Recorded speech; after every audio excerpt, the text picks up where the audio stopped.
নমস্কার, আপনারা দেখছেন ভয়েস 365 বাংলা। আমি স্নিগ্ধা। আজকের বড় খবর, দিল্লির রোহিণী এলাকা থেকে এক মর্মান্তিক দুর্ঘটনার খবর সামনে এসেছে, যেখানে টানেলের দেওয়াল ভেঙে পড়ে একজন শ্রমিকের মৃত্যু হয়েছে এবং আরও দুজন গুরুতরভাবে আহত হয়েছেন। এই ঘটনা তখন ঘটেছে যখন দিল্লি মেট্রো রেল কর্পোরেশন থেকে টানেল নির্মাণের কাজ চলছিল।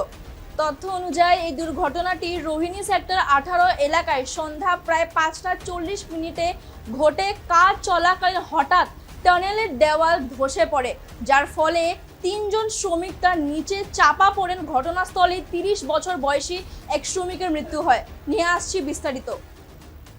আহতদের দ্রুত ডক্টর ভীমরাও আম্বেদকর হাসপাতালে নিয়ে যাওয়া হয়, যেখানে একজন শ্রমিক উমা শঙ্করকে চিকিৎসকরা মৃত্যু ঘোষণা করেন।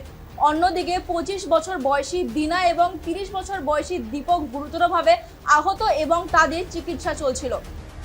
দিল্লি মেট্রো রেল কর্পোরেশনে ঘটনায় একটি বিবৃতি জারি করে জানিয়েছে যে ওয়ার্কস ডাইরেক্টর জিতেন্দ্র ত্যাগী ঘটনাটির তথ্য তদন্ত নির্দেশ দিয়েছেন। দুর্ঘটনার কারণ খতিয়ে দেখা হচ্ছে।